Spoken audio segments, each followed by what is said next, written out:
미국 명문대학교 조지타운. 그날 강의실은 갑자기 얼어붙었다. 한국은 하루면 끝납니다. 중국 유학생의 말에 모든 학생들의 시선이 그에게 향했고 교수는 조용히 안경을 벗었다. 누구도 웃지 않았다. 그 말은 단순한 의견이 아니었다. 모욕이었다. 특정 국가에 대한 조롱이자 수업 전체에 대한 도전이기도 했다. 하지만 그 순간 아무도 반박하지 못했다. 한국인 학생들은 침묵했고 나 역시 아무 말도 할 수 없었다. 나는 그 자리에 있었던 미국 학생이었다. 늘 문화 다양성을 존중하자고 외치던 캠퍼스에서 처음으로 조용하지만 뚜렷한 차별을 목격한 날이었다. 그날 이후 나는 한국이란 나라를 다시 보기 시작했다. 그저 K-팝과 드라마의 나라가 아니라 왜곡된 시선 속에서도 자신을 지켜내는 나라. 그리고 내가 몰랐던 그 나라의 진짜 얼굴이 조금씩 내 앞에 나타나기 시작했다. 수업이 끝난 뒤 교실은 이상할 만큼 조용했다. 중국 학생은 아무렇지 않게 짐을 챙겼고 교수는 끝까지 그 발언에 대해 언급하지 않았다. 하지만 나에겐 뭔가 가슴을 누르는 무거운 돌처럼 그 한마디가 계속 맴돌았다. 그리고 그때 뒷자리에 앉아있던 조용한 한국인 학생 한 명이 천천히 내 옆을 지나가며 말했다. 괜찮아요. 자주 있는 일이에요. 처음 보는 얼굴이었다. 또박또박한 영어 하지만 미세하게 떨리는 목소리. 나는 무슨 말을 해야 할지 몰랐다. 왜 아무도 말하지 않았어? 왜 그냥 넘긴 거야? 그 질문이 목까지 차올랐지만 그 학생의 표정을 보고는 말문이 막혔다. 분명 익숙한 표정이었다. 무시당하는데 익숙한 사람만이 가질 수 있는 눈빛. 그날 밤 나는 한국이라는 나라를 검색해봤다. 그리고 충격을 받았다. 전쟁, 분단, 기적적인 경제 성장, 그리고 그 모든 걸 견뎌낸 사람들. 나는 알 수 없었다. 왜 그런 나라가 지금도 이렇게 쉽게 무시당하는지. 며칠 뒤 나는 그 한국 학생과 다시 마주쳤다. 도서관이었다. 나는 먼저 다가가 말을 걸었다. 그날 정말 괜찮았어요? 그는 조용히 책장을 덮으며 말했다. 익숙해요. 괜찮아지더라고요. 시간이 지나면. 그 말에 나는 묘하게 속이 뒤틀렸다. 왜 익숙해져야 하지? 왜 아무도 대신 화내주지 않는 걸까? 나는 조심스레 물었다. 속으로 화나지 않았어요? 교수님도 아무 말 없었고. 그는 살짝 웃으며 고개를 저었다. 우리는 보여주려고 해요. 말보다 행동으로요. 그 순간 나는 그 학생의 눈빛에서 어릴 적 외할아버지를 떠올렸다. 늘 말수는 적었지만 항상 똑바로 살아야 한다고 말씀하시던 그분. 나는 그 학생에게 물었다. 이름이 뭐예요? 김현우예요. 처음으로 들은 한국 이름. 그날 이후 나는 김현우라는 사람을 다시 보기 시작했다. 그리고 한국이라는 나라 역시. 그날 이후 김현우와 나는 자주 마주쳤다. 교내에서, 수업에서, 도서관에서. 그리고 마침내 그가 조심스레 말을 꺼냈다. 이번 주 금요일 우리 학교에서 문화의 밤 있어요. 혹시 같이 갈래요?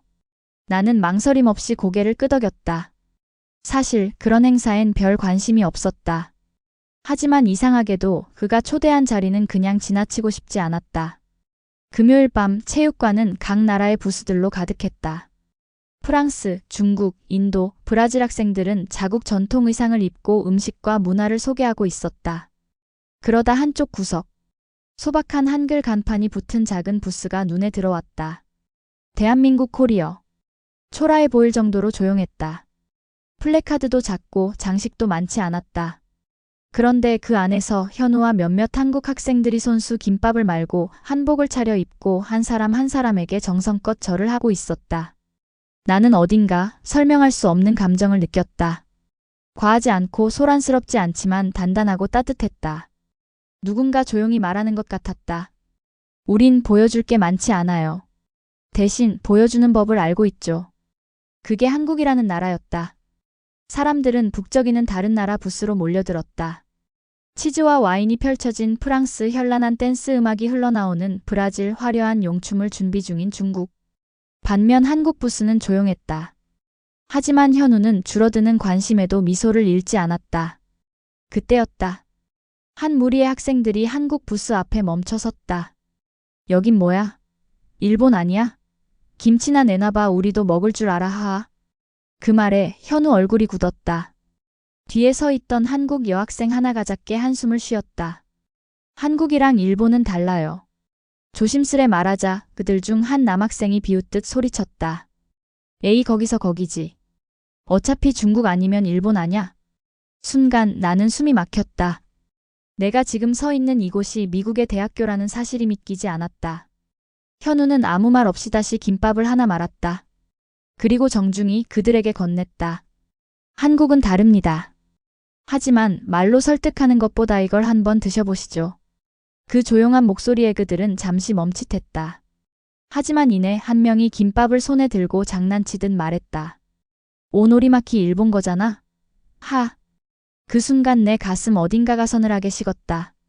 김밥을 장난처럼 먹던 학생은 씹던 걸 뱉듯 말하며 웃었다. 짜다. 역시 MSG 덩어리네.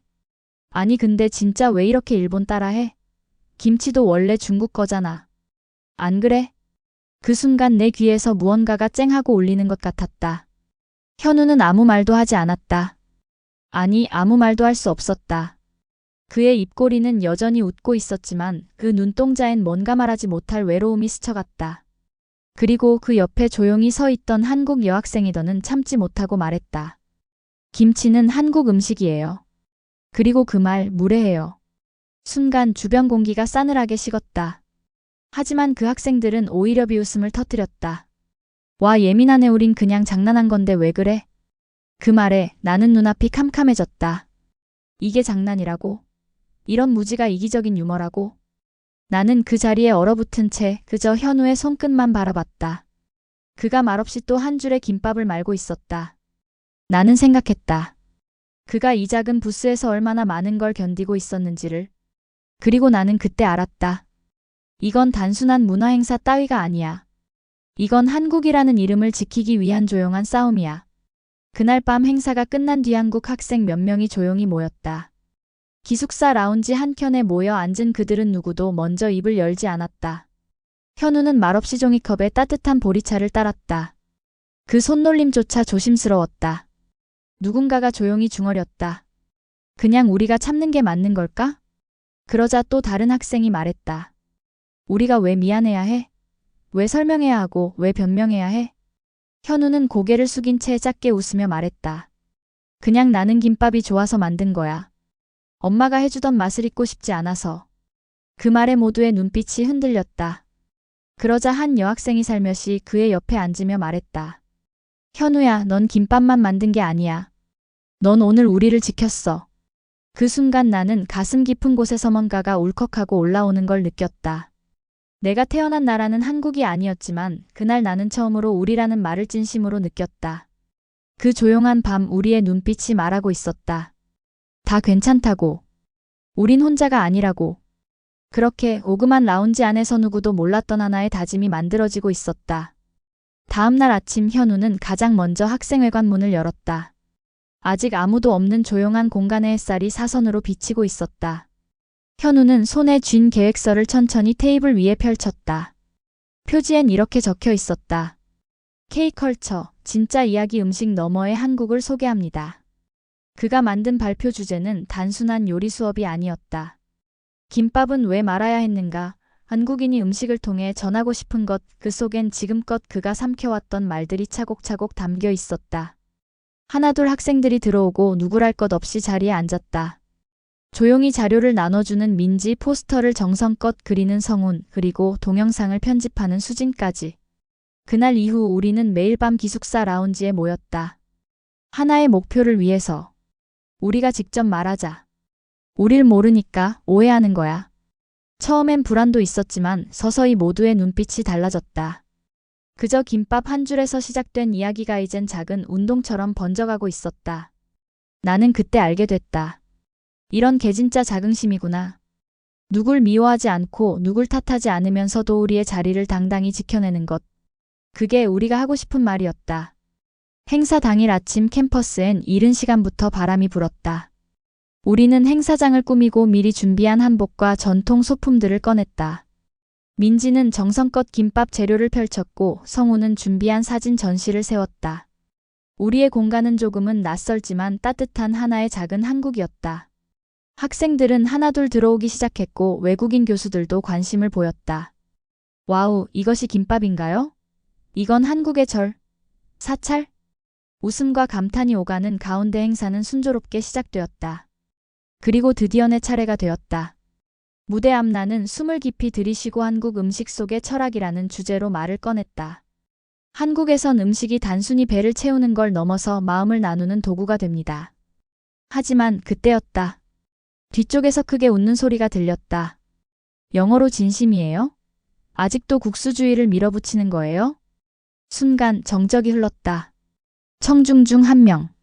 그는 지난번 SNS에서 한국 문화를 조롱했던 그 학생이었다. 그는 사람들 앞에서 손을 번쩍 들어 다시 말했다. 민지의 손이 파르르 떨리고 있었고 성우는 시선을 아래로 내리깔았다. 나는 무엇부터 말해야 할지 숨조차 쉴 수 없었다. 하지만 그 순간 어디선가 낯익은 목소리가 들려왔다. 그건 당신이 몰라서 그래요. 사람들이 돌아봤다. 그리고 나는 깜짝 놀랐다. 그 목소리는 그날 나에게 김밥을 되물었던 에밀리 교수였다. 그건 당신이 몰라서 그래요. 에밀리 교수의 말에 강당 안은 조용해졌다. 그녀는 천천히 일어나 우리 쪽을 향해 걸어왔다. 그리고 그 학생을 똑바로 바라보며 말했다. 나는 수십 년간 세계 각국의 학생들을 만나왔어요.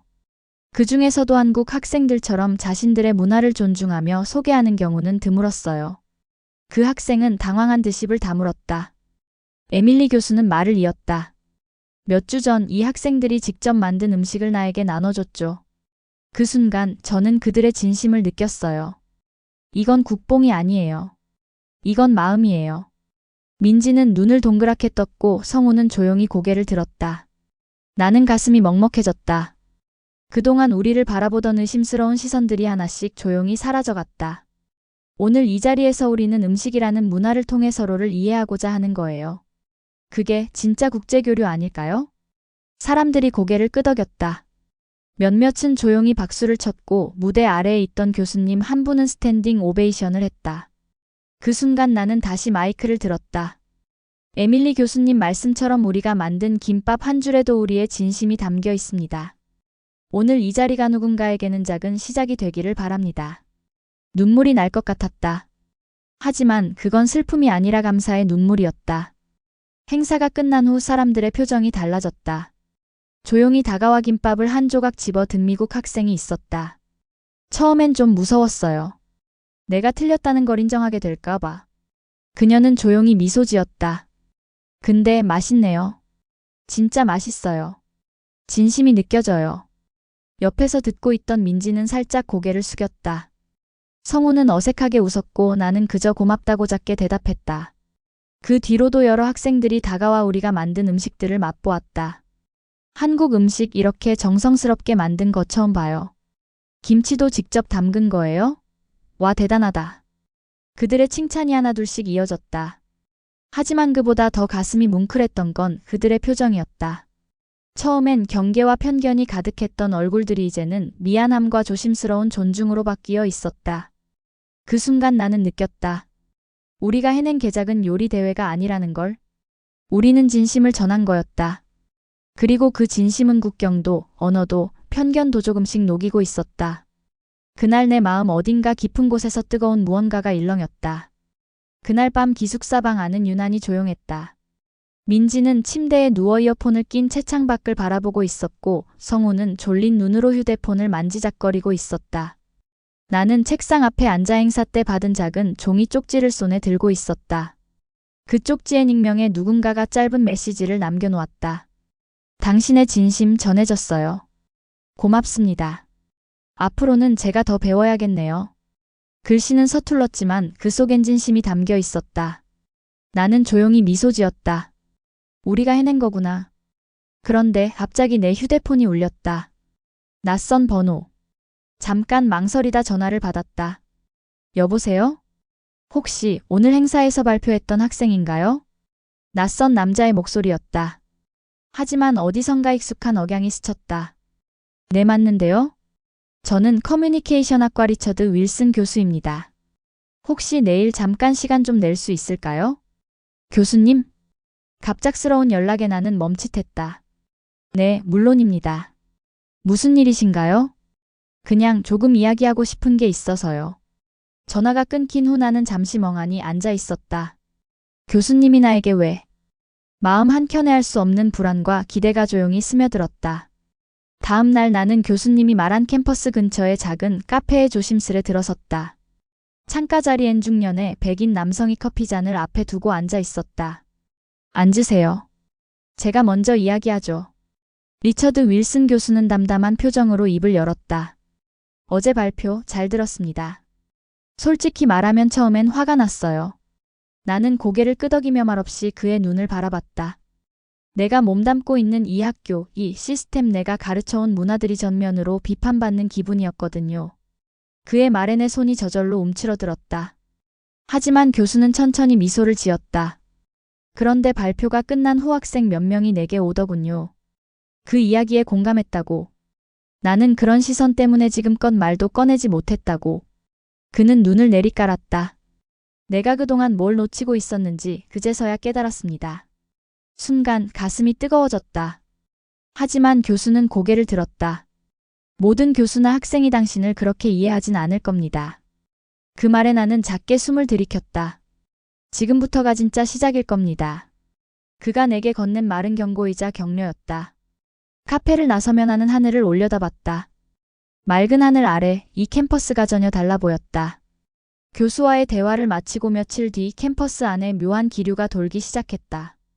익명의 학생인의 발표 내용을 비꼬는 전단을 기숙사 게시판에 붙였다는 이야기가 퍼져나갔다. 한국식 피해의식 문화 강요의 민자의 특혜를 노린 쇼. 그 문장들은 내게 던지는 비난 그 자체였다. 누가 봐도 내 발표를 겨냥한 것이었다. 그리고 SNS에는 페어필드 자유동맹이라는 학생 그룹이 등장했다. 그들은 내 발표를 표현의 자유에 대한 침해라고 주장하며 보수적 가치와 학문적 균형을 지켜야 한다고 목소리를 높였다. 나는 혼란스러웠다. 그리고 두려웠다. 하지만 그날 밤 내 기숙사 문이 조용히 두드려졌다. 혹시 저 기억하세요? 사회학 수업 때 같은 조였던 사라예요.